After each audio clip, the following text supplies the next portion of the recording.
चांद पे और सितारों पे जाने का जुनून तो इंसान को शुरू से ही रहा है।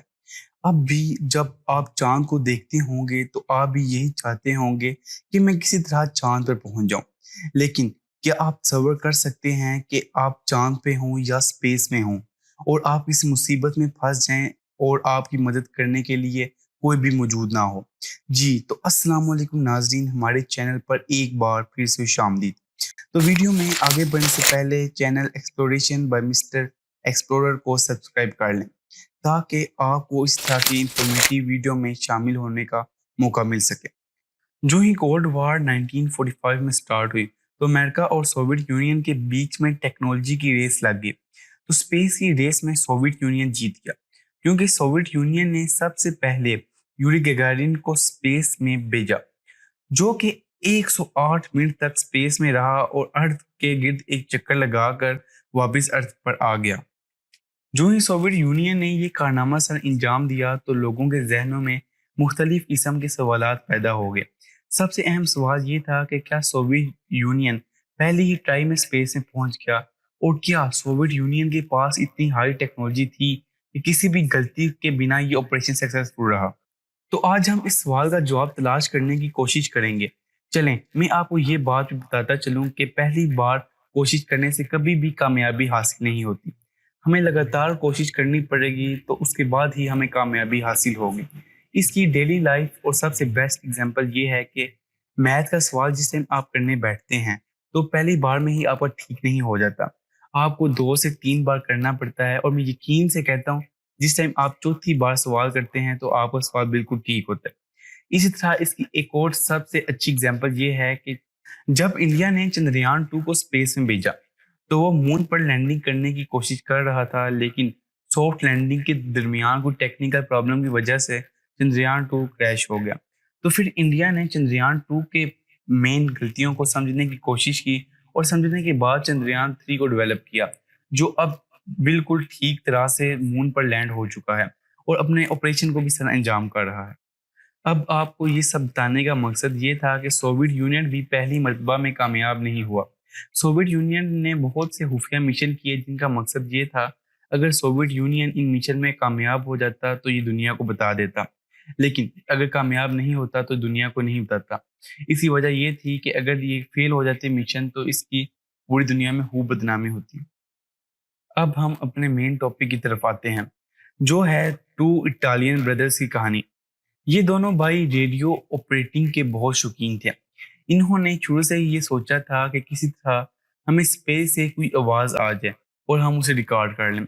इसी जुनून में उन्होंने अपने घर के पास ही एक अपना छोटा सा रेडियो स्टेशन बना लिया। तो नवंबर 28 1960 को इन दो ब्रदर्स का हुआ पूरा होता है, क्योंकि उस दिन उन्हें एक खौफनाक सी आवाज़ सुनाई देती है जो कि स्पेस से आ रही थी। तो पहले तो उन्हें ये लगा कि किसी और सिग्नल की इंटरफेरेंस की वजह से ये आवाज़ है, लेकिन जब उन्होंने इस आवाज़ को गौर से सुना तो ये आवाज़ एक लड़की की थी जो कि रशियन ज़बान में कुछ कह रही थी। वो ये कह रही थी कि यहाँ आग लगी हुई है, मैं जल रही हूँ, मुझसे कोई बात करे। जो ही इन दो ब्रदर्स ने ये आवाज़ सुनी तो वो एकदम परेशान हो गए। आइए अब मैं आपको ये आवाज़ सुनाता हूँ। ये आवाज़ थोड़ी खराब है, लेकिन इसके साथ ही इंग्लिश सब टाइटल लिखे हुए हैं ताकि आपको समझ में आ जाए।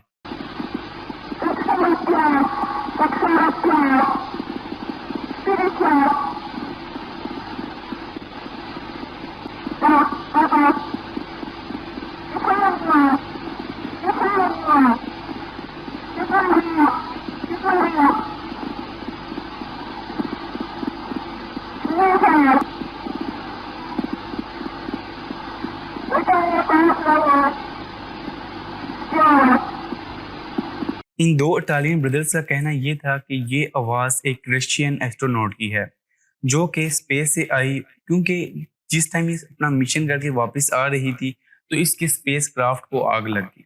तो आप सब्र करें, ये वो लम्हा उस रशियन लड़की के ऊपर कितना मुश्किल होगा कि जिस टाइम वो आग में जल रही है और वो किसी को मदद के लिए पुकार भी नहीं सकती और उसको हौसला देने वाला भी कोई नहीं था। आप सोचें कि आपको पता हो कि आपकी 2 मिनट बाद मौत हो जाएगी तो आपकी क्या हालत होगी। सोवियत यूनियन तो इस टाइम मौजूद नहीं है, लेकिन सोवियत यूनियन की जो सबसे बड़ी स्टेट थी रशिया, اگر ہم اس سے پوچھیں کہ کیا کچھ ایسا ہوا تھا تو وہ اس بات سے صاف انکار کر دیتے ہیں۔ اگر ہم یہ سوچیں کہ شاید یہ بردرز جھوٹ بول رہے ہوں گے، کیا پتا کوئی ایسا واقعہ ہوا ہی نہیں ہو، یہ اپنی طرف سے من گڑت کہانی بنا رہے ہوں۔ لیکن جس ٹائم کوئی انسان اس ریکارڈنگ کو سنتا ہے تو اس کو اسی طرح لگتا ہے کہ یہ بالکل سچ ہے۔ تو کیا پتا یہ سچ ہو، کیونکہ آپ کو انٹرنیٹ پہ کچھ خاص اس کے ثبوت نہیں ملیں گے سوائے اس ریکارڈنگ کے۔ اب کچھ لوگوں کا ماننا یہ بھی ہوگا کہ کیا پتا یہ آواز ایڈیٹیبل ہو۔ تو میں آپ کو بتاتا چلوں کہ یہ آواز 1960 میں ریکارڈ کی گئی تھی۔ تو اس وقت کوئی بھی ایسا کوئی پاورفل ایڈیٹنگ ایپ موجود نہیں تھا کہ جس کے ذریعے اس آواز کو ایڈٹ کیا ہو۔ اب ہمیں یہ پکا بھی نہیں پتا کہ کیا یہ ایسٹرونٹ سوویت یونین کی تھی، کیا پتا یہ امریکہ کی ہو، کیونکہ امریکہ بھی اس ٹائم کولڈ وار میں زیادہ سے زیادہ کوشش کر رہا تھا کہ وہ اسپیس میں جائے۔ تو یہ بھی ہو سکتا ہے کہ یہ ایسٹرونٹ امریکہ کی ہو، لیکن ہمیں زیادہ شک سوویت یونین یعنی جو اس وقت رشیا اس کی اسٹیٹ ہے سب سے بڑی، اس پہ جاتا ہے، کیونکہ یہ لڑکی مرنے سے پہلے رشین زبان میں بات کر رہی تھی۔